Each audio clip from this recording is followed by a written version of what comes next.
ఆయన దృష్టిలో ఆయన అనుకుంటున్నాడు ఏదో ఆయన సొంత బలం మీద గెలిచేస్తానండి. కూటమి లేకపోతే ఇంకో 10 సార్లు నువ్వు పోటీ చేసినా ఈ తుని నియోజకవర్గంలో నువ్వు గెలవలేవు. కూటమి లేకపోతే నీ కుటుంబం కానీ నువ్వు కానీ కూటమి లేకపోతే ఈ తుని నియోజకవర్గంలో గెలిచి పరిస్థితి లేదు. నీ గురించి తుని ప్రజలందరికీ కూడా తెలుసు. నీ దుర్మార్గాల గురించి కూడా తెలుసు. నువ్వు ఏ రకంగా పోలీసులను ఉపయోగించుకుని పరిపాలన చేస్తావో కూడా తెలుసు. తుని ప్రజలకు అంతే అలవాటే. దయచేసి పెద్ద తరహాగా ఈ రోజన్నా ఇంత వయసు వచ్చింది,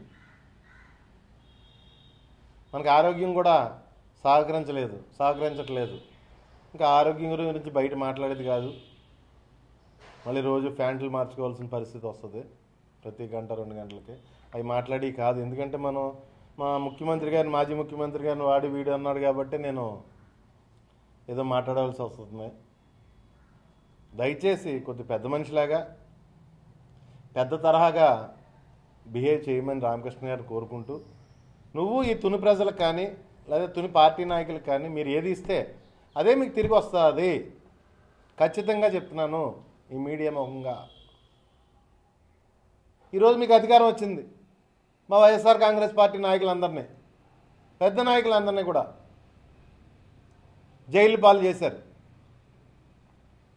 అందరినీ అరెస్ట్ చేశారు.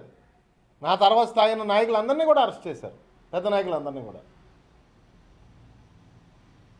పుట్టి అన్యాయంగా అరెస్ట్ చేశారు. సోషల్ మీడియాలో ఒక లైక్ పెడితే అరెస్ట్ చేశారు, లైక్ కొడితే అరెస్ట్ చేశారు. ఎప్పుడో 2017లోనూ 18లోనూ లైక్ కొట్టేటట, ఇప్పుడు తీసుకొచ్చి అరెస్ట్ చేశారు. అలాంటి పరిస్థితులు మనం చూస్తున్నాం. ఏదో చిన్న చిన్న కార్యకర్తలను లేకపోతే గ్రామాల్లో ఉన్న వాళ్ళని కాదు, నాయకుల్ని, నా తర్వాత స్థాయి నాయకుల్ని, వైఎస్ఆర్ కాంగ్రెస్ పార్టీ నాయకుల్ని మీరు ఏది ఇస్తే మీకు అదే వస్తుంది. ఇవాళ నన్ను అరెస్ట్ చేస్తే రేపు నిన్ను అరెస్ట్ చేస్తాను. రోజు నేను లోపలికి వెళ్తే రేపు నువ్వు లోపలికి వెళ్తావు, ఏ అనుమానమే లేదు. మళ్ళీ అక్కడ ప్యాంట్లు మార్చుకోవడం కుదరదు.